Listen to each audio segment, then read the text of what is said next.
उत्तर प्रदेश के एक छोटे से गांव सुखपुर में आरव नाम का एक युवक रहता था। उसके परिवार में माता पिता, बड़ा भाई और भाभी थे। कभी ये घर हंसी, अपनापन और आपसी समझ से भरा रहता था, पर समय के साथ सब कुछ बदलने लगा। बड़े भाई की नौकरी लग गई और घर की आर्थिक जिम्मेदारी उसके हाथ में आ गई। धीरे धीरे घर के निर्णय भी वही लेने लगा। आरव की बातों को कोई महत्व नहीं देता था। वो कुछ कहता तो या तो अनसुना कर दिया जाता या फिर उसे नासमझ समझकर चुप करा दिया जाता। एक दिन भोजन के समय आरव ने साहस जुटाकर कहा, पिताजी, मैं भी शहर जाकर आगे पढ़ाई करना चाहता हूँ। मैं कुछ बड़ा करना चाहता हूँ। पिताजी ने अखबार से नजर उठाए बिना जवाब दिया, घर की हालत देखो, सपने देखना आसान है, जिम्मेदारी निभाना मुश्किल। पहले घर के कामों में हाथ बटाओ। भाभी हल्की मुस्कान के साथ बोली, हर कोई बड़ा अफसर नहीं बन सकता, कुछ लोगों को यहीं रहकर काम करना पड़ता है। बड़ा भाई चुप रहा, पर उसकी चुप्पी भी आरव को अनदेखी का एहसास करा रही थी। उस रात आरव देर तक जागता रहा। उसे पहली बार गहराई से महसूस हुआ कि उसका अपना घर ही उसे स्वीकार नहीं कर रहा। वो अकेला था, जबकि घर में 4 लोग उसके साथ रहते थे। दिन बीतते गए, घर में किसी को उसकी भावनाओं की परवाह नहीं थी। जब वो बात करना चाहता, कोई व्यस्त हो जाता। जब वो मदद मांगता, उसे टाल दिया जाता। धीरे धीरे उसने बोलना कम कर दिया। उसके भीतर एक खालीपन घर करने लगा। वो सोचता, क्या मैं सच में इतना बेकार हूं?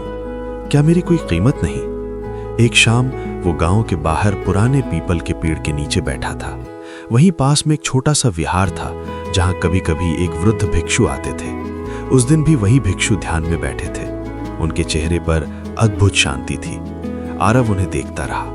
उसे आश्चर्य हुआ कि कोई व्यक्ति इतना शांत कैसे हो सकता है। कुछ देर बाद भिक्षु ने आंखें खोली और मुस्कुराते हुए पूछा, बेटा, मन बहुत भारी लग रहा है क्या? आरव ने सिर झुका लिया और बोला, आपको कैसे पता? भिक्षु ने शांत स्वर में कहा, चेहरे की थकान और आंखों की नमी मन की कहानी कह देती है। आरव की आंखों से आंसू निकल पड़े। उसने पहली बार किसी के सामने अपने मन की बात कही। घर वाले मुझे समझते नहीं, मेरी बात सुनते नहीं, मैं अकेला पड़ गया हूं, लगता है मेरा कोई नहीं है।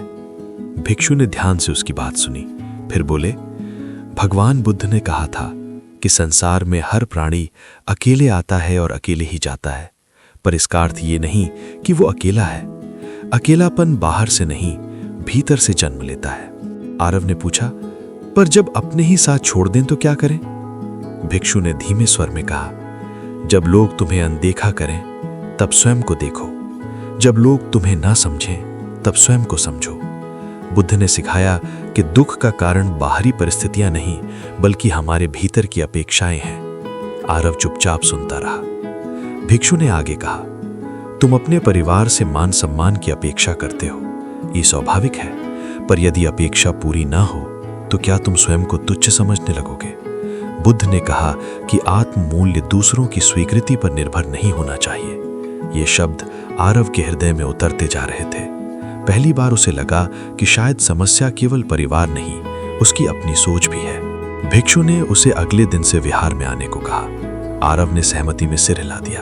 अगले दिन फिर वो आया। भिक्षु ने उसे ध्यान सिखाया।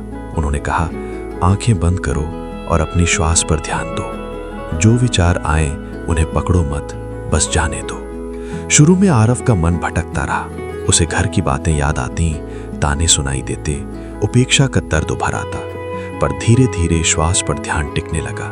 कुछ क्षणों के लिए उसे शांति का अनुभव हुआ। दिन बीतते गए। आरव रोज वहां जाता, ध्यान करता, भिक्षु से बातें करता। भिक्षु उसे बुद्ध की कथाएं सुनाते, कैसे सिद्धार्थ ने राजमहल छोड़कर सत्य की खोज की, कैसे उन्होंने दुख का कारण तृष्णा बताया और कैसे मध्यम मार्ग अपनाकर शांति प्राप्त की। एक दिन भिक्षु ने कहा, तुम्हारा दुख इसलिए गहरा है क्योंकि तुम चाहते हो कि सब तुम्हें समझें, पर पहले तुम स्वयं को समझो। तुम कौन हो? तुम्हारी क्षमता क्या है? तुम्हारा लक्ष्य क्या है? उस रात आरव ने खुद से ये प्रश्न पूछे। उसे एहसास हुआ कि उसने कभी अपने भीतर झांकने की कोशिश ही नहीं की। वो बस दूसरों की स्वीकृति चाहता रहा। अब उसने निश्चय किया कि वो खुद को बेहतर बनाएगा। उसने घर के काम बिना शिकायत के करने शुरू किए। परिवार अभी भी उसे खास महत्व नहीं देता था, पर अब वो भीतर से थोड़ा मजबूत हो चुका था। वो हर सुबह ध्यान करता, फिर दिन भर मेहनत करता, धीरे धीरे उसके व्यवहार में परिवर्तन दिखने लगा। वो कम बोलता, पर जब बोलता तो स्पष्ट और शांत स्वर में। तानों पर मुस्कुरा देता। भीतर की आग अब तप कर धैर्य में बदल रही थी। कुछ महीनों बाद गांव में एक प्रतियोगिता हुई जिसमें युवाओं को अपने विचार प्रस्तुत करने थे। आरव ने भाग लेने का निर्णय लिया। उसने बुद्ध की शिक्षाओं पर भाषण तैयार किया, दुख, कारण और मुक्ति के मार्ग पर। जब उसने मंच पर बोलना शुरू किया तो उसकी आवाज में आत्मविश्वास था। उसने कहा, यदि परिवार आपको अनदेखा करे तो स्वयं को मत छोड़िए। दूसरों की उपेक्षा आपके मूल्य को कम नहीं करती। बुद्ध ने सिखाया कि शांति भीतर से जन्म लेती है। सभा में सन्नाटा छा गया। उसके शब्द सीधे लोगों के दिल में उतर रहे थे। भाषण समाप्त हुआ तो तालियों की गड़गड़ाहट गूंज उठी। आरव प्रथम स्थान पर आया। घर लौटते समय उसके हाथ में प्रमाण पत्र था। इस बार पिताजी ने पहली बार उसकी आंखों में देखकर कहा, हमें तुम पर गर्व है। भाई ने कंधे पर हाथ रखा। भाभी भी मुस्कुराई, पर इस बार ताने के बिना। आरव समझ गया था कि परिवर्तन पहले भीतर आता है, फिर बाहर दिखाई देता है। अगर उस दिन वो टूट जाता, घर छोड़ देता या क्रोध में आकर गलत रास्ता चुन लेता, तो शायद ये दिन ना आता। वो फिर विहार गया और भिक्षु को प्रणाम किया।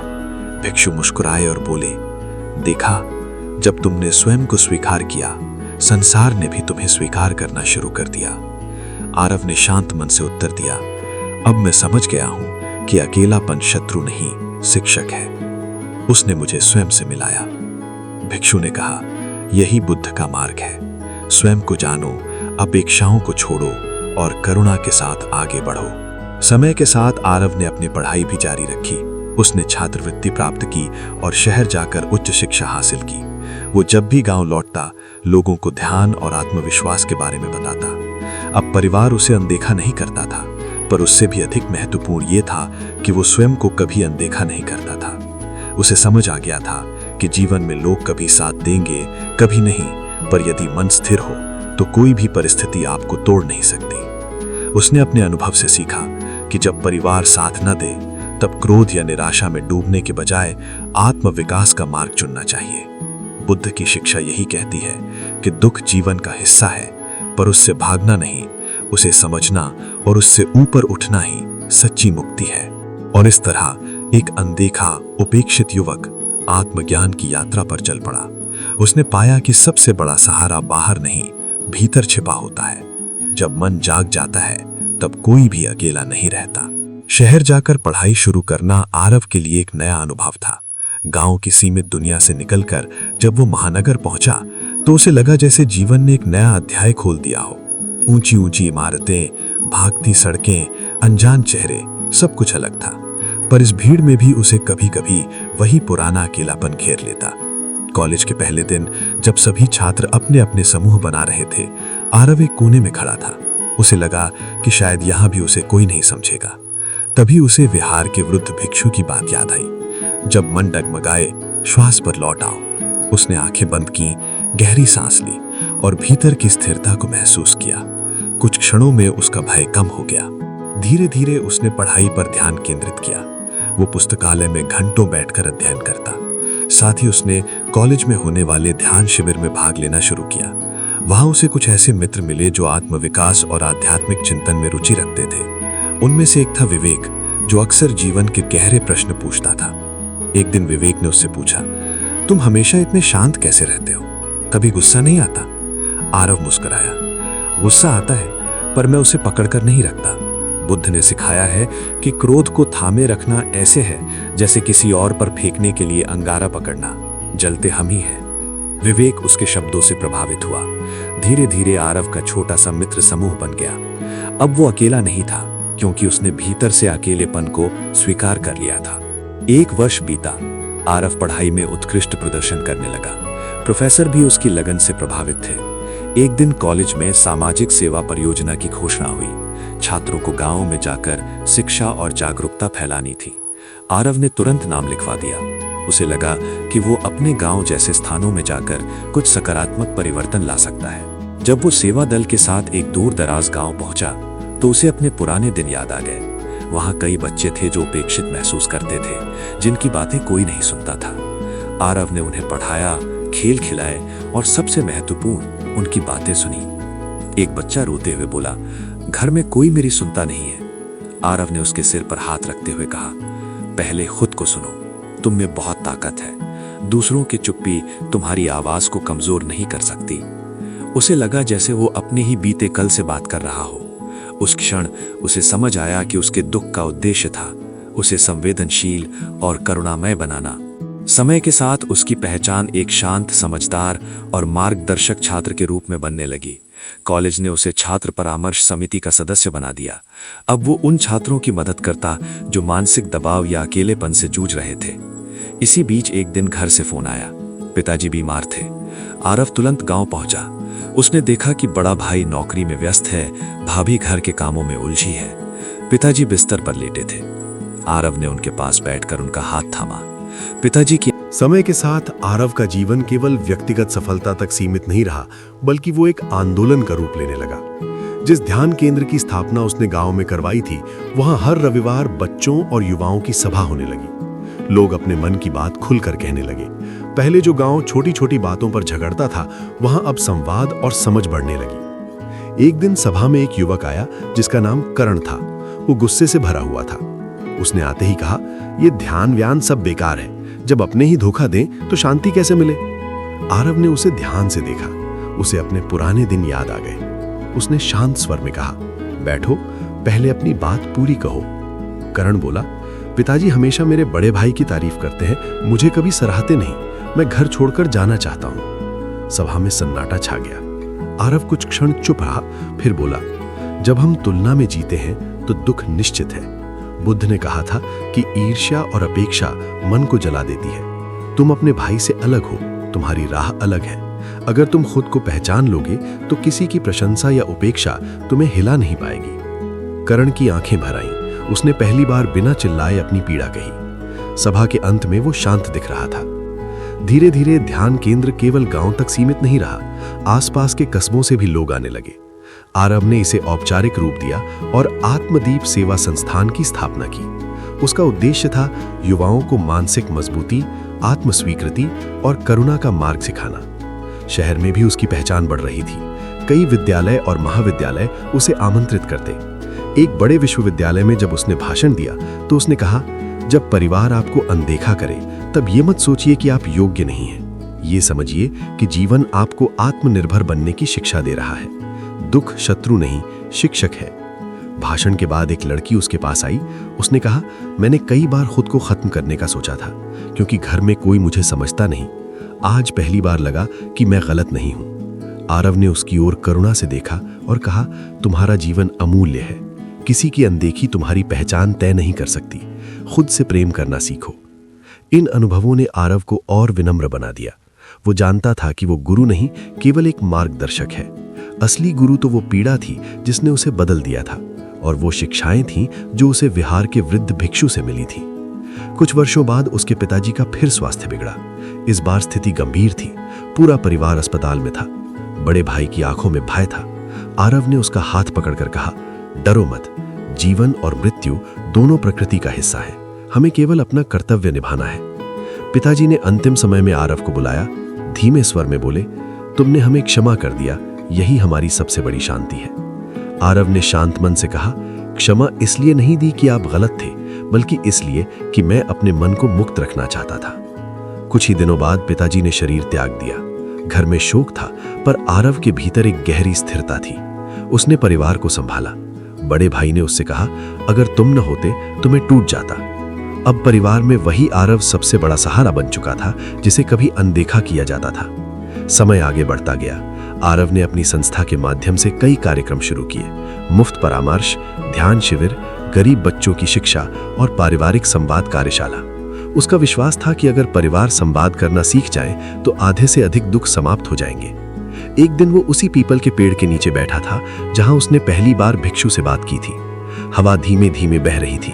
उसने आंखें बंद की और मन ही मन धन्यवाद दिया। उन परिस्थितियों को जिन्होंने उसे अकेला किया, उन तानों को जिन्होंने उसे मजबूत बनाया, और उन शिक्षाओं को जिन्होंने उसे मार्ग दिखाया। उसे महसूस हुआ कि अब उसका जीवन केवल उसका नहीं रहा, वो उन सभी लोगों का है जो उपेक्षा और अकेलेपन से गुजर रहे हैं। कुछ वर्षों बाद सरकार ने उसे समाज सेवा के लिए सम्मानित किया। मंच पर जब उसे पुरस्कार दिया गया तो उसने कहा, ये सम्मान मेरा नहीं, उन सभी युवाओं का है जिन्होंने दुख को हार नहीं बनने दिया। याद रखिए, जब दुनिया आपको न देखे तब भी आप स्वयं को देख सकते हैं। जब कोई साथ न दे तब भी आपका मन आपका सबसे बड़ा साथी है। भीड़ में कई आंखें नम थीं। उस रात वो घर लौटा तो आकाश में चांद चमक रहा था। उसे लगा जैसे जीवन ने पूरा चक्र पूरा कर लिया हो। जिस युवक ने कभी अकेलेपन में आंसू बहाए थे, वही आज दूसरों के आंसू पोंछ रहा था। उसने समझ लिया था कि परिवार की उपेक्षा अंत नहीं होती, वो एक आरंभ हो सकती है, आत्मज्ञान का, आत्मबल का और करुणा का। और इस तरह आरव की यात्रा चलती रही। वो जानता था कि दुख और सुख आते जाते रहेंगे, पर जिसने अपने भीतर का दीप जला लिया, उसे अंधेरा कभी स्थायी रूप से घेर नहीं सकता। उसने अपने जीवन से यही सिद्ध कर दिया कि जब हम स्वयं का साथ नहीं छोड़ते, तब कोई भी परिस्थिति हमें पराजित नहीं कर सकती। आरव का जीवन अब केवल सेवा और मार्गदर्शन तक सीमित नहीं रहा, बल्कि वो स्वयं भी निरंतर सीख रहा था। उसने महसूस किया कि जैसे जैसे लोग उससे प्रेरणा लेने लगे, वैसे वैसे उसके सामने एक नई परीक्षा खड़ी हो गई, अहंकार की परीक्षा। कई लोग उसकी प्रशंसा करते, उसे गुरु कहकर संबोधित करते, उसके चरण छूने का प्रयास करते। ये सब देखकर कभी कभी उसके मन में हल्की सी गर्व की लहर उठती। एक रात वो अपने कक्ष में बैठा था, बाहर वर्षा हो रही थी। उसने आंखें बंद की और स्वयं से पूछा, क्या मैं वही आरव हूं जो कभी उपेक्षित था, या अब मैं दूसरों की प्रशंसा पर निर्भर हो गया हूं? उसे समझ आया कि यह भी एक बंधन है। बुद्ध ने कहा था कि प्रशंसा और निंदा दोनों से परे रहना ही संतुलन है। अगले दिन सभा में उसने खुलकर कहा, यदि आप मुझे ऊंचा स्थान देंगे तो मैं गिर सकता हूं। मुझे केवल एक साथी समझिए जो आपके साथ चल रहा है। उसके इन शब्दों ने लोगों के मन में उसके प्रति और सम्मान जगा दिया, पर अब वो भीतर से सजग था। इसी बीच उसकी संस्था तेजी से बढ़ने लगी। अलग अलग शहरों में शाखाएं खुली, कई युवा स्वयं सेवक जुड़ गए। पर जहां विकास होता है, वहां चुनौतियां भी आती हैं। कुछ लोगों ने संस्था पर आरोप लगाए कि ये केवल प्रसिद्धि पाने का साधन है। सोशल मीडिया पर आलोचना होने लगी। संस्था के कुछ सदस्य घबरा गए। उन्होंने कहा, हमें जवाब देना चाहिए, कानूनी कार्यवाही करनी चाहिए। आरव शांत रहा। उसने कहा, अगर हम सही हैं तो समय उत्तर देगा। बुद्ध ने सिखाया है कि सत्य को शोर की आवश्यकता नहीं होती। उसने आलोचना का सामना क्रोध से नहीं, पारदर्शिता से किया। संस्था के सभी कार्य सार्वजनिक कर दिए गए। लोगों को खुलकर देखने और समझने का अवसर दिया गया। धीरे धीरे आरोप स्वतः शांत हो गए। पर इस घटना ने आरव को एक और सीख दी। बाहरी संसार में स्थिरता नहीं होती। आज सम्मान है, कल आलोचना हो सकती है। यदि मन इन दोनों से जुड़ जाए तो शांति नष्ट हो जाती है। कुछ समय बाद उसकी मां का स्वास्थ्य भी गिरने लगा। अब घर में केवल मां और बड़ा भाई थे। आरव ने निर्णय लिया कि वो कुछ समय के लिए गांव में ही रहेगा। उसने संस्था की जिम्मेदारी विश्वसनीय साथियों को सौंप दी। गांव लौटकर उसने मां की सेवा की। मां अक्सर कहती, बेटा तूने हमारे घर का नाम रोशन कर दिया। आरव मुस्कुराकर कहता, मां अगर आपने मुझे दुख न दिया होता तो शायद मैं खुद को खोज न पाता। मां उसकी बात सुनकर भावुक हो जाती। अब घर में जो कभी दूरी थी वो स्नेह में बदल चुकी थी। एक शाम मां ने पूछा, क्या तुझे कभी हमसे शिकायत नहीं होती? आरव ने कुछ क्षण सोचकर कहा, पहले होती थी, पर जब समझ आया कि हर व्यक्ति अपनी समझ के अनुसार व्यवहार करता है, तब शिकायत समाप्त हो गई। आपने जो किया उस समय आपको वही सही लगा। अब मैं उसे स्वीकार करता हूं। मां की आंखों से आंसू बह निकले। उन्होंने कहा, तू सच में बदल गया है। आरव जानता था कि परिवर्तन केवल शब्दों से नहीं, अनुभव से आता है। कुछ महीनों बाद मां भी इस संसार से विदा हो गई। अब घर की जिम्मेदारी पूरी तरह बड़े भाई और आरव पर थी। पर इस बार आरव के मन में कोई खालीपन नहीं था। उसे मृत्यु का सत्य स्वीकार था। उसने भाई से कहा, जीवन अस्थायी है, पर हमारे कर्म स्थायी प्रभाव छोड़ते हैं। हमें ऐसे कर्म करने चाहिए जिनसे दूसरों को शांति मिले। धीरे धीरे उसने गांव में एक बड़ा सामुदायिक केंद्र बनवाया, जहां शिक्षा, योग, ध्यान और पारिवारिक परामर्श की व्यवस्था थी। उसका सपना था कि कोई भी बच्चा या युवक केवल इसलिए न टूटे क्योंकि परिवार उसे समझ न पाया। साल बीतते गए। आरव के बालों में सफेदी आने लगी, पर उसके चेहरे की शांति वैसी ही रही। एक दिन करण, वही युवक जो कभी गुस्से में केंद्र आया था, अब एक सफल शिक्षक बन चुका था। वो अपने छात्रों को आत्मविश्वास सिखाता था। उसने आकर कहा, अगर उस दिन आपने मुझे न रोका होता तो शायद मैं घर छोड़कर गलत रास्ते पर चला जाता। आरव ने मुस्कुराते हुए कहा, मैंने कुछ नहीं किया, तुमने खुद को चुना। अब संस्था का संचालन नई पीढ़ी कर रही थी। आरव धीरे धीरे सक्रिय भूमिका से हटने लगा। उसने अधिक समय ध्यान और आत्मचिंतन में बिताना शुरू किया। वो अक्सर कहता, सेवा का उद्देश्य दूसरों को निर्भर बनाना नहीं, उन्हें सक्षम बनाना है। एक दिन वो फिर उसी पीपल के पेड़ के नीचे बैठा था। हवा में हल्की ठंडक थी। उसने आंखें बंद की और अपने जीवन की पूरी यात्रा को देखा। उपेक्षा, अकेलापन, भिक्षु की मुस्कान, ध्यान की शुरुआत, संघर्ष, सेवा, परिवार का परिवर्तन। उसके मन में गहरी कृतज्ञता थी। उसने महसूस किया कि जो कभी उसे सबसे बड़ा दुख लगा था, वही उसकी सबसे बड़ी पूंजी बन गया। उसने धीरे से कहा, अकेलापन शाप नहीं था, वरदान था। उसी क्षण कुछ बच्चे वहां आए और बोले, आरव जी, हमें ध्यान सिखाइए। वो मुस्कुराया और बोला, पहले अपनी सांस को महसूस करो, वही तुम्हारा पहला मित्र है। बच्चे आंखें बंद करके बैठ गए। आरव उन्हें देखता रहा। उसे लगा कि अब उसका कार्य पूर्ण हो चुका है। उसने जो सीखा वो आगे बढ़ रहा है। समय के साथ उसकी पहचान एक संतुलित, करुणामय और जागरूक व्यक्ति के रूप में स्थापित हो गई। पर उसके लिए सबसे बड़ी उपलब्धि ये थी कि उसने स्वयं को कभी नहीं छोड़ा। उसकी कहानी ये सिखाती रही कि जब परिवार आपको अनदेखा करे तब टूटना नहीं चाहिए। उसी क्षण से आत्मयात्रा शुरू होती है। यदि हम दुख को समझ लें, उसे स्वीकार कर लें और उससे सीख लें, तो वही दुख हमें ऊंचाई तक ले जा सकता है। और इस तरह आरव की जीवन यात्रा एक संदेश बन गई। स्वयं को जानो, अपेक्षाएं छोड़ो, करुणा अपनाओ और अपने भीतर का दीप जलाए रखो। जब भीतर प्रकाश हो तो बाहरी अंधकार कभी स्थायी रूप से नहीं रह सकता। समय का प्रवाह रुकता नहीं। आरव अब जीवन के उस पड़ाव पर था जहां बाहरी उपलब्धियां पीछे छूटने लगती हैं और भीतर की यात्रा गहरी होती जाती है। संस्था सुचारू रूप से चल रही थी, नई पीढ़ी जिम्मेदारी निभा रही थी और गांव में संवाद तथा समझ की संस्कृति स्थापित हो चुकी थी। पर आरव जानता था कि साधना कभी समाप्त नहीं होती। एक दिन उसे समाचार मिला कि शहर में एक युवा ने आत्महत्या कर ली, क्योंकि वो परिवार के दबाव और उपेक्षा को सहन नहीं कर पाया। ये सुनकर आरव का हृदय भारी हो गया। उसने सोचा, अगर उसे समय पर कोई सुन लेता तो शायद वो बच जाता। उसी क्षण उसने निश्चय किया कि अब वो केवल केंद्रों तक सीमित नहीं रहेगा, बल्कि एक व्यापक जन जागरण अभियान चलाएगा। उसने देश के विभिन्न शहरों में यात्राएं शुरू की। छोटे छोटे सभागारों से लेकर बड़े सम्मेलनों तक वो एक ही बात दोहराता, जब आपको लगे कि कोई आपका नहीं है, तब याद रखिए कि आपका मन आपके साथ है। उसे अपना शत्रु मत बनाइए, मित्र बनाइए। कई लोग उसके पास अपनी कहानियां लेकर आते। कोई कहता, मुझे हमेशा भाई से कम आंका गया। कोई कहता, मेरे सपनों को कभी महत्व नहीं मिला। आरव हर बार ध्यान से सुनता। उसने सीखा था कि कई बार समाधान देने से अधिक महत्वपूर्ण होता है सुनना। एक बार एक युवक ने आकर कहा, मैंने अपने पिता से नफरत करना शुरू कर दिया है। आरव ने शांत स्वर में पूछा, क्या तुम उनसे नफरत करते हो या उस दर्द से जो तुम्हें मिला? युवक चुप हो गया। उसने पहली बार अपने भीतर झांका। आरव ने कहा, नफरत पकड़कर रखना स्वयं को जहर देने जैसा है।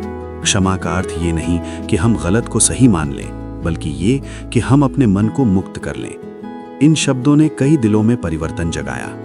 समय बीतता गया। आरव ने एक पुस्तक लिखी जिसमें उसने अपने अनुभवों और शिक्षाओं को सरल भाषा में प्रस्तुत किया। पुस्तक का उद्देश्य उपदेश देना नहीं, बल्कि ये बताना था कि हर व्यक्ति अपने भीतर शक्ति रखता है। पुस्तक लोकप्रिय हुई, पर आरव ने कभी उसे अपनी उपलब्धि नहीं माना। वो कहता, यदि मेरे शब्द किसी एक व्यक्ति को भी टूटने से बचा लें तो वही पर्याप्त है। एक दिन करण, जो अब स्वयं एक परामर्शदाता बन चुका था, बोला, आप अब विश्राम क्यों नहीं करते? आपने बहुत कर लिया। आरव मुस्कुराया, जब तक श्वास है साधना है, पर हाँ, अब मैं कार्य कम और ध्यान अधिक करना चाहता हूँ। उसने धीरे धीरे सार्वजनिक जीवन से दूरी बनानी शुरू की। वो अधिक समय प्रकृति के बीच बिताने लगा। सुबह सूर्योदय के समय वो नदी किनारे बैठता, श्वास को महसूस करता और जीवन की अस्थिरता पर चिंतन करता। उसे स्पष्ट दिखने लगा कि जीवन एक वृत्त की तरह है। कभी हम उपेक्षित होते हैं, कभी सम्मानित, कभी अकेले, कभी भीड़ में, पर जो इन सबको साक्षी भाव से देख लेता है वही वास्तव में मुक्त होता है। एक शाम गांव के कुछ पुराने लोग उससे मिलने आए। उनमें उसका बड़ा भाई भी था। भाई ने कहा, तुमने न केवल अपना बल्कि हमारा जीवन भी बदल दिया। अगर उस समय तुम घर छोड़कर चले जाते और वापस न आते तो शायद हमारा परिवार बिखर जाता। आरव ने शांत स्वर में उत्तर दिया, मैं भी टूट सकता था, पर मैंने एक बात समझी, परिस्थिति हमारे हाथ में नहीं, पर प्रतिक्रिया हमारे हाथ में है। भाई ने कहा, तुम्हें कभी अकेलापन नहीं लगता अब? आरव ने आकाश की ओर देखते हुए कहा, अकेलापन अब शत्रु नहीं, मित्र है। जब मैं अकेला बैठता हूं तो अपने भीतर की आवाज स्पष्ट सुन पाता हूं। कुछ वर्षों बाद उसकी सेहत भी कमजोर होने लगी। उम्र अपना प्रभाव दिखा रही थी, पर उसके चेहरे की शांति पहले से भी गहरी थी। उसने संस्था के युवाओं को बुलाकर कहा, याद रखो, किसी को अपने ऊपर निर्भर मत बनाना, उन्हें स्वयं पर भरोसा करना सिखाना। एक युवक ने पूछा, अगर हमें भी कभी अपने ही अनदेखा करें तो? आरव ने धीरे से कहा, उसी क्षण रुक जाना, गहरी सांस लेना और स्वयं से पूछना, क्या मैं खुद को अनदेखा कर रहा हूं? यदि उत्तर हाँ हो तो पहले स्वयं को स्वीकार करो, बाकी सब धीरे धीरे बदल जाएगा। उस रात वो लंबे समय तक ध्यान में बैठा रहा। उसे अपने जीवन की हर घटना स्पष्ट दिखाई दे रही थी। वो पहला ताना, वो पीपल का पेड़, भिक्षु की मुस्कान, पहला भाषण, पिता का क्षमा मांगना, माँ का स्नेह, युवाओं की आंखों में आशा। उसके भीतर गहरी कृतज्ञता थी। उसने अनुभव किया कि जीवन ने उसे कुछ भी व्यर्थ नहीं दिया। हर चोट ने उसे मजबूत किया, हर उपेक्षा ने उसे भीतर की ओर मोड़ा। सुबह जब सूरज उगा, वो फिर पीपल के पेड़ के नीचे बैठा था। कुछ बच्चे पास में खेल रहे थे। उसने उन्हें देखकर मुस्कुराया। उसे लगा कि अब उसका कार्य पूर्ण हो गया है।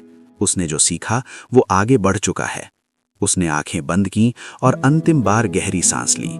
उसके चेहरे पर वही शांति थी जो कभी उसने वृद्ध भिक्षु के चेहरे पर देखी थी।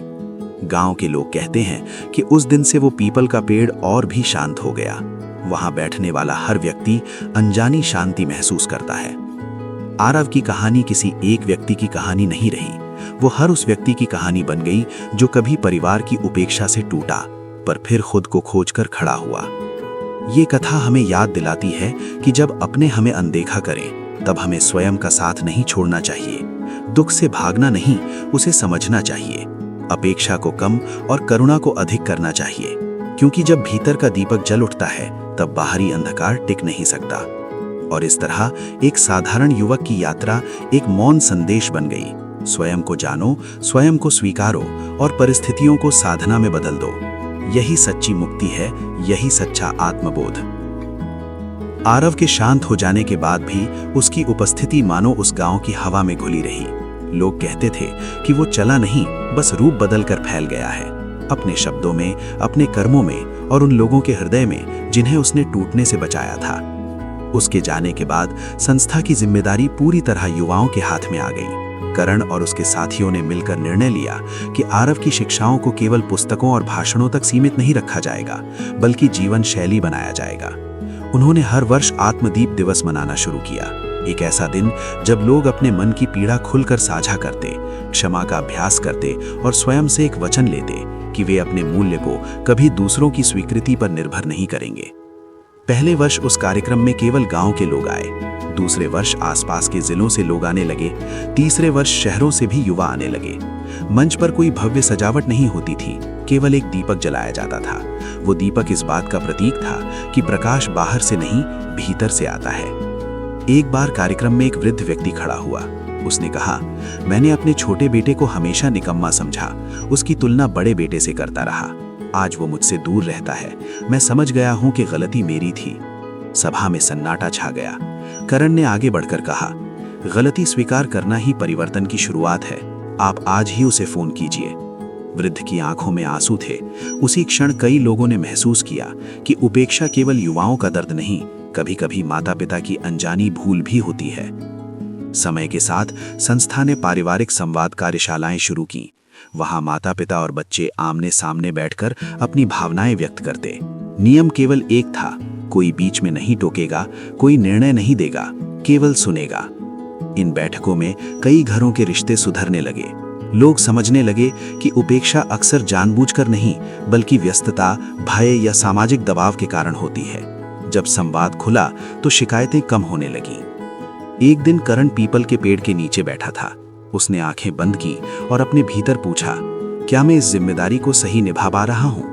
उसे भीतर से वही शांत उत्तर मिला जो कभी आरव को मिला था, सत्य और करुणा के साथ चलो, शेष अपने आप ठीक होगा। धीरे धीरे संस्था ने डिजिटल माध्यमों पर भी काम शुरू किया। ऑनलाइन सत्र, ध्यान के वीडियो और परामर्श की सुविधा उपलब्ध कराई गई। हजारों लोग जुड़ने लगे। पर हर सत्र की शुरुआत एक ही वाक्य से होती, आप अकेले नहीं हैं, और यदि हैं भी तो वो अकेलापन आपकी शक्ति बन सकता है। कई वर्षों बाद एक युवा लड़की संस्था में आई। उसने कहा, मेरे दादा अक्सर आरव जी की बातें करते थे। मैं उन्हें कभी नहीं मिली, पर उनकी कहानी ने मुझे जीवन दिया। करण मुस्कुराया। उसने कहा, कहानी किसी एक व्यक्ति की नहीं, एक समझ की है। जब समझ जागती है तब जीवन बदलता है। गांव का वो पीपल का पेड़ अब एक प्रतीक बन चुका था। लोग वहां बैठकर ध्यान करते, अपने मन की उलझनें सुलझाते। कुछ कहते कि वहां बैठते ही मन शांत हो जाता है। शायद ये विश्वास की शक्ति थी, या शायद उन असंख्य आंसुओं की ऊर्जा जो वहीं गिरकर शांति में बदल गई थी। समय के साथ नई पीढ़ी आई, नई चुनौतियां आईं। सोशल मीडिया का दबाव, करियर की होड़, रिश्तों की जटिलता, सब कुछ पहले से अधिक उलझा हुआ था। पर आरव की शिक्षा आज भी उतनी ही प्रासंगिक थी। अपेक्षा कम, प्रयास अधिक, तुलना कम, आत्मज्ञान अधिक। एक बार एक किशोर ने पूछा, अगर सब हमें छोड़ दें तो क्या करें? संस्था के एक स्वयंसेवक ने उत्तर दिया, तब स्वयं को पकड़ लो, अपने भीतर उतर जाओ, वही तुम्हारा सच्चा सहारा है। यही संदेश पीढ़ी दर पीढ़ी आगे बढ़ता गया। कई दशकों बाद जब लोग पीछे मुड़कर देखते तो पाते कि एक साधारण सा युवक जिसे कभी घर में अनदेखा किया गया था, उसने एक ऐसी चेतना जगा दी जिसने हजारों घरों में संवाद और समझ का दीप जलाया। उसकी कहानी का अंत किसी मृत्यु या विदाई पर नहीं हुआ। वो हर उस क्षण में जीवित है जब कोई युवक अपने दर्द को विनाश नहीं, साधना में बदल देता है। हर उस माता पिता के निर्णय में जीवित है जो तुलना छोड़कर स्वीकारना सीखते हैं। हर उस क्षमा में जीवित है जो मन को मुक्त कर देती है। और अंततः यही जीवन का सार है। परिस्थितियां बदलती रहेंगी, लोग आएंगे जाएंगे, सम्मान और उपेक्षा दोनों मिलेंगे, पर जिसने अपने भीतर स्थिरता खोज ली उसे कोई हिला नहीं सकता। जब परिवार अनदेखा करे तब टूटना नहीं, जब समाज ताने दे तब रुकना नहीं, जब अकेलापन घेर ले तब स्वयं से मिलना। यही आत्मदीप का मार्ग है, यही आत्मबोध की यात्रा है।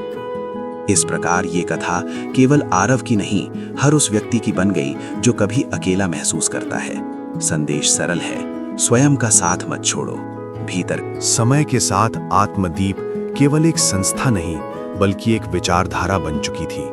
देश के कई हिस्सों में छोटे छोटे समूह बन गए थे जहां लोग सप्ताह में एक बार मिलते, ध्यान करते और अपने जीवन की सच्चाइयों पर खुलकर बात करते। इन बैठकों में कोई गुरु नहीं होता था, कोई ऊंचा नीचा नहीं होता था।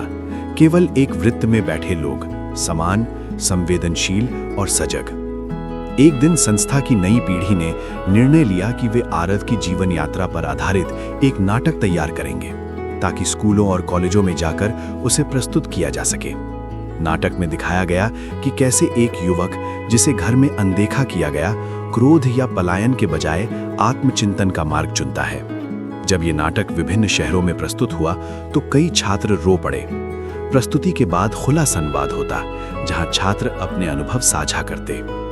एक विद्यालय में एक छात्र खड़ा हुआ और बोला, मैंने कभी अपने पिता से खुलकर बात नहीं की, आज मैं घर जाकर उनसे बात करूंगा। उस दिन कई रिश्तों में पहली बार सच्चा संवाद शुरू हुआ। धीरे धीरे आत्मदीप ने एक नई पहल शुरू की, एक दिन बिना शिकायत। इसमें लोगों से कहा जाता कि वे पूरे दिन किसी से शिकायत नहीं करेंगे, बल्कि जो भी तकलीफ हो उसे पहले भीतर समझने की कोशिश करेंगे। इस छोटे से अभ्यास ने कई लोगों को यह एहसास कराया कि वे अक्सर बिना सोचे समझे प्रतिक्रिया दे देते हैं। संस्था के स्वयंसेवक समय समय पर उस पीपल के पेड़ के नीचे एकत्र होते।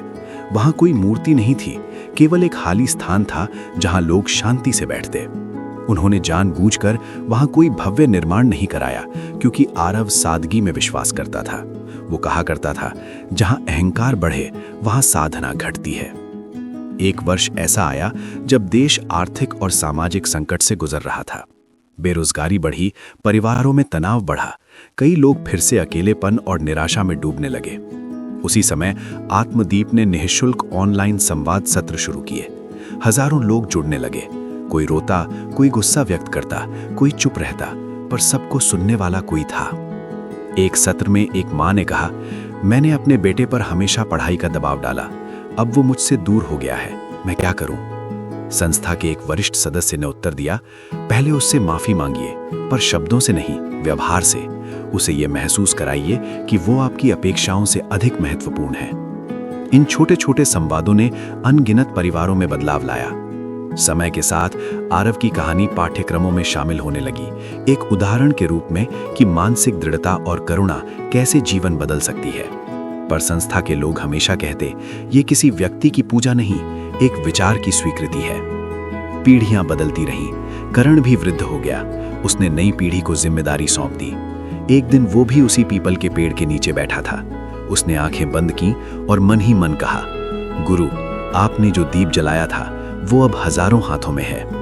उसी समय कुछ बच्चे वहां आए। उनमें से एक ने पूछा, ये पेड़ इतना खास क्यों है? करण मुस्कुराया और बोला, क्योंकि यहाँ किसी ने सीखा था कि अकेलापन दुश्मन नहीं, शिक्षक है। बच्चा बोला, अगर मुझे भी कभी लगे कि कोई मुझे नहीं समझता तो क्या करूं? करण ने वही उत्तर दिया जो उसने वर्षों पहले सुना था, पहले खुद को समझो, अपनी सांस को सुनो और याद रखो, तुम्हारी कीमत किसी की राय से तय नहीं होती। बच्चा मुस्कुराया और आंखें बंद कर बैठ गया। वर्षों बाद जब इतिहास लिखा गया तो उसमें किसी बड़े आंदोलन या राजनीतिक बदलाव का उल्लेख नहीं था, पर यह जरूर लिखा गया कि एक छोटे से गांव से आत्मस्वीकृति और संवाद की एक लहर उठी थी जिसने अनगिनत जीवनों को छुआ था। और शायद यही सबसे बड़ी सफलता थी, बिना शोर, बिना प्रचार, केवल करुणा और सजगता के सहारे परिवर्तन लाना। ये कहानी का कोई अंतिम अंत नहीं है, क्योंकि ये हर उस हृदय में जीवित है जो कभी उपेक्षित हुआ और फिर भी टूटने के बजाय जाग गया। जब भी कोई युवक या युवती अपने अकेलेपन में बैठकर ये निर्णय लेता है कि वो स्वयं को नहीं छोड़ेगा, उसी क्षण ये कथा फिर से शुरू होती है। जीवन चलता रहता है, लोग आते हैं, जाते हैं, रिश्ते बदलते हैं, पर जिसने अपने भीतर का दीप जला लिया वो हर परिस्थिति में प्रकाश देख सकता है। और यही इस पूरी यात्रा का सार है। जब परिवार अनदेखा करे तब स्वयं को मत छोड़ो। जब दुख आए उसे समझो। जब अकेलापन घेर ले उसे साधना बना लो, क्योंकि अंततः सबसे बड़ा सहारा बाहर नहीं, भीतर होता है। ये कथा वहीं समाप्त नहीं होती जहां शब्द समाप्त होते हैं। ये हर उस मन में आगे बढ़ती है जो आज भी स्वयं से मिलने की राह पर है। समय की धारा निरंतर बहती रही, पर आत्मदीप का प्रकाश मंद नहीं पड़ा। नई पीढ़ी ने इसे केवल संस्था नहीं रहने दिया, बल्कि जीवन का अभ्यास बना लिया। अब हर शहर में छोटे छोटे समूह बनने लगे थे, जहां लोग सप्ताह में एक दिन केवल सुनने और समझने के लिए मिलते थे। वहां कोई उपदेश नहीं होता था, केवल अनुभव बांटे जाते थे। एक दिन संस्था के पास एक पत्र आया। वो एक जेल से भेजा गया था। एक कैदी ने लिखा था कि उसने गुस्से में अपराध किया क्योंकि उसे हमेशा घर में अपमान और उपेक्षा मिली। जेल की लाइब्रेरी में उसे आत्मस्वीकृति पर लिखी पुस्तक मिली, जिसे पढ़कर उसने पहली बार अपने भीतर झांकने की कोशिश की। उसने लिखा, काश किसी ने मुझे पहले सिखाया होता कि मैं अपने दर्द का मालिक बन सकता हूँ। ये पत्र पढ़कर संस्था के सदस्यों ने निर्णय लिया कि वे जेलों में भी संवाद सत्र शुरू करेंगे। वहां जाकर उन्होंने कैदियों से बात की, उन्हें ध्यान सिखाया और बताया कि परिस्थितियां चाहे कैसी भी हों, भीतर परिवर्तन संभव है। कई कैदी रो पड़े। उन्होंने पहली बार महसूस किया कि कोई उन्हें अपराधी नहीं, इंसान समझकर सुन रहा है। धीरे धीरे ये पहल सफल होने लगी। कुछ कैदियों ने रिहा होने के बाद समाज सेवा से जुड़ना शुरू किया। वे युवाओं को बताते कि गुस्सा और उपेक्षा का गलत उपयोग जीवन को बर्बाद कर देता है, पर समझ और धैर्य उसे बदल सकते हैं। उसी समय एक विश्वविद्यालय में शोध हुआ जिसमें पाया गया कि जहां आत्मदीप के संवाद कार्यक्रम हुए, वहां छात्रों में अवसाद और आत्मघाती विचारों में कमी आई। ये देखकर कई संस्थाएं भी इस मॉडल को अपनाने लगी, पर संस्था के बुजुर्ग सदस्य हमेशा सावधान करते, ये किसी चमत्कार का परिणाम नहीं, बल्कि निरंतर अभ्यास का फल है। ध्यान एक दिन करने से शांति नहीं मिलती, ये जीवन भर की प्रक्रिया है। गांव का पीपल का पेड़ अब भी खड़ा था, स्थिर, शांत, साक्षी। वहां आने वाले लोग अपने जूते उतारकर कुछ क्षण बैठते, आंखें बंद करते और अपने भीतर की आवाज सुनने का प्रयास करते। कई लोगों ने स्वीकार किया कि उन्हें वहां बैठकर ये एहसास हुआ कि वे स्वयं से भाग रहे थे। एक बार एक किशोरी वहां आई। उसने कहा, मेरे माता पिता मेरी तुलना हमेशा दूसरों से करते हैं, मैं थक गई हूं। संस्था की एक युवा स्वयं सेविका ने उत्तर दिया, तुलना से पहले खुद को पहचानो। तुम किसी की छाया नहीं हो, अपने भीतर जो अनोखापन है उसे देखो। किशोरी ने पूछा, अगर वे फिर भी ना समझें तो? स्वयं सेविका मुस्कुराकर बोली, तब भी तुम खुद को समझ सकती हो, यही पहला कदम है। इस प्रकार संवाद की परंपरा चलती रही। सालों बाद जब करण भी इस संसार से विदा हुआ तो संस्था के सदस्यों ने कोई भव्य स्मारक नहीं बनाया। उन्होंने बस उस दिन एक सामूहिक ध्यान रखा और सभी से कहा कि वे अपने जीवन में एक व्यक्ति को क्षमा करें, क्योंकि यही असली श्रद्धांजलि थी, करुणा को आगे बढ़ाना। अब तीसरी पीढ़ी संस्था संभाल रही थी। वे आधुनिक तकनीक का उपयोग कर रहे थे, पर मूल संदेश वही था, अपेक्षा कम, आत्मबोध अधिक। एक राष्ट्रीय सम्मेलन में संस्था के प्रतिनिधि ने कहा, हम समस्या को मिटाने का दावा नहीं करते, हम केवल ये सिखाते हैं कि दुख को समझा जाए, दबाया नहीं जाए। उस दिन कई विशेषज्ञों ने माना कि मानसिक स्वास्थ्य के क्षेत्र में ये एक सरल पर प्रभावी दृष्टिकोण है। पीपल का पेड़ अब भी विशाल हो चुका था। उसकी छाया में बैठने की जगह कम पड़ने लगी। फिर भी लोग वहां आते रहे, कुछ केवल जिज्ञासा से, कुछ पीड़ा से और कुछ कृतज्ञता से। कहानी यहाँ भी समाप्त नहीं होती, क्योंकि हर युग में कोई ना कोई आरव होगा, किसी घर में उपेक्षित, किसी कोने में रोता हुआ, किसी छत पर अकेला बैठा हुआ। और हर युग में उसे ये विकल्प मिलेगा, या तो वो टूट जाए या अपने भीतर उतर जाए। यदि वो भीतर उतरने का निर्णय लेता है तो वहीं से एक नई यात्रा शुरू होती है। इस पूरी यात्रा का सार यही है कि परिवार की अनदेखी अंत नहीं है, वो एक मोड़ है। उस मोड़ पर खड़ा व्यक्ति दो रास्तों में से एक चुनता है, क्रोध या करुणा, पलायन या आत्मबोध। जो करुणा और आत्मबोध चुनता है वही अपने जीवन का दीपक स्वयं बन जाता है। और जब एक दीप जलता है तो उससे हजारों दीप जल सकते हैं। यही इस कथा की अनंत धारा है। स्वयं को मत छोड़ो, अपनी सांस को सुनो, अपनी पीड़ा को समझो और उसे प्रकाश में बदल दो, क्योंकि जब भीतर प्रकाश होता है तब कोई भी उपेक्षा आपको स्थायी रूप से अंधकार में नहीं रख सकती। अंततः जब हम जीवन की संपूर्ण यात्रा को एक शांत दृष्टि से देखते हैं तो ये स्पष्ट हो जाता है कि परिवार की उपेक्षा, समाज की आलोचना, मित्रों की दूरी, अपेक्षाओं का टूटना और अकेलेपन की गहरी रातें, ये सब हमारे विरुद्ध नहीं बल्कि हमारे निर्माण के लिए आती हैं। मनुष्य अक्सर ये मान बैठता है कि उसका मूल्य दूसरों की स्वीकृति से तय होता है, पर सत्य इससे कहीं गहरा है। किसी का हमें ना समझ पाना हमारी असफलता नहीं है, ये केवल दृष्टि का अंतर है। जब हम इस अंतर को समझ लेते हैं तब शिकायत की आग धीरे धीरे बुझने लगती है और उसकी जगह एक शांत समझ जन्म लेती है। यही समझ हमें ये सिखाती है कि संसार परिवर्तनशील है, संबंध परिवर्तनशील हैं, भावनाएं परिवर्तनशील हैं, पर हमारे भीतर एक ऐसा केंद्र है जो स्थिर है, मौन है और साक्षी है। यदि हम उस केंद्र तक पहुंच जाएं तो बाहरी परिस्थितियां हमें डिगा नहीं पाती। जब परिवार अनदेखा करता है तब सबसे पहले चोट हमारे अहम को लगती है। हमें लगता है कि हमारी पहचान मिट रही है, हमारा महत्व कम हो गया है। पर यदि हम थोड़ी देर रुककर अपने भीतर देखें तो पाएंगे कि पहचान कभी बाहरी शब्दों से बनी ही नहीं थी। वो तो हमारे कर्म, हमारे विचार और हमारी सजगता से बनती है। दूसरों की प्रशंसा हमें कुछ क्षण के लिए ऊंचा उठा सकती है, पर आत्मसम्मान हमें स्थायी आधार देता है। इसलिए जब उपेक्षा मिले तो उसे अपने मूल्य का प्रमाण न माने, उसे एक संकेत समझें कि अब समय है भीतर की ओर मुड़ने का, स्वयं को और गहराई से जानने का, अपनी क्षमताओं को पहचानने का और अपने मन को प्रशिक्षित करने का। अकेलापन प्रारंभ में अंधकार जैसा लगता है, वो हमें असहज करता है, बेचैन करता है, कभी कभी भयभीत भी कर देता है। पर यदि हम उससे भागने के बजाय उसके साथ बैठ जाएं, उसकी उपस्थिति को स्वीकार कर लें, तो वही अकेलापन हमें अपने वास्तविक स्वरूप से परिचित कराता है। जब बाहर कोई नहीं होता तब हम अपने विचारों को स्पष्ट सुन पाते हैं। तब हमें समझ आता है कि हम किन अपेक्षाओं के बोझ तले दबे थे, किन तुलनाओं में उलझे थे और किन स्वप्नों को केवल दूसरों की स्वीकृति के लिए ढो रहे थे। ये समझ धीरे धीरे हमें मुक्त करती है। हम सीखते हैं कि अपेक्षा जितनी कम होगी, पीड़ा उतनी कम होगी और प्रयास जितना अधिक होगा, आत्मविश्वास उतना अधिक होगा। उपेक्षा का उत्तर प्रतिशोध नहीं है बल्कि परिपक्वता है। यदि हम क्रोध से प्रतिक्रिया देते हैं तो हम वही बन जाते हैं जिससे हम आहत हुए थे। पर यदि हम धैर्य और करुणा से प्रतिक्रिया देते हैं तो हम उस पीड़ा को यहीं समाप्त कर देते हैं। क्षमा का अर्थ ये नहीं कि हम गलत को सही ठहरा दें, इसका अर्थ ये है कि हम अपने मन को उस बोझ से मुक्त कर दें जो हमें भीतर से जला रहा था। जब हम क्षमा करते हैं तो हम अपने लिए स्थान बनाते हैं, शांति का, संतुलन का और नई शुरुआत का। जीवन में कोई भी स्थिति स्थायी नहीं है। आज जो हमें अनदेखा कर रहा है कल वही हमारी सराहना कर सकता है, और जो आज हमारी प्रशंसा कर रहा है वो कल दूर भी जा सकता है।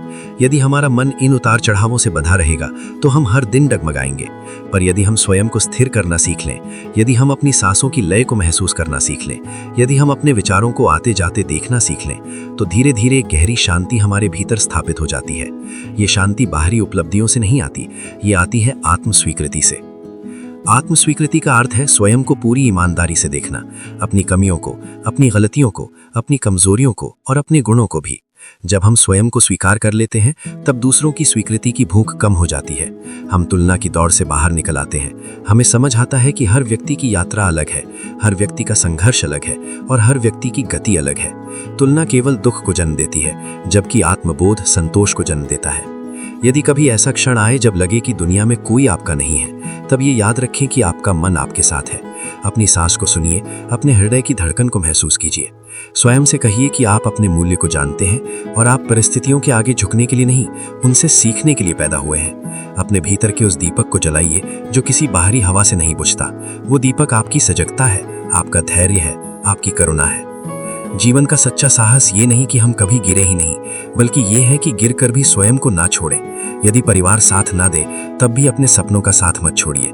यदि लोग ताने दें तब भी अपने प्रयासों को मत रोकिए। यदि अकेलापन घेर ले तब भी अपने मन को शत्रु मत बनाइए, उसे मित्र बनाइए, उसे समझाइए, उसे प्रशिक्षित कीजिए। धीरे धीरे वही मन आपका सबसे बड़ा सहारा बन जाएगा।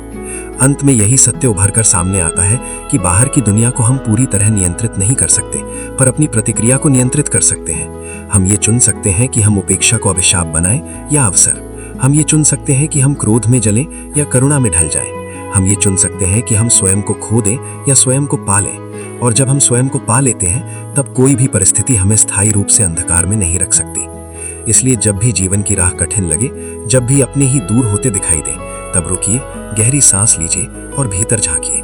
वहां एक शांत, अडिग, प्रकाशमान केंद्र आपका इंतजार कर रहा है। वही आपका सच्चा घर है, वही आपकी सच्ची शक्ति है। उसे पहचान लीजिए, उसे थाम लीजिए और उसी के सहारे आगे बढ़ते रहिए, क्योंकि अंततः सबसे बड़ा सहारा बाहर नहीं, भीतर होता है। और जिसने इसे जान लिया वो कभी सच में अकेला नहीं रहता।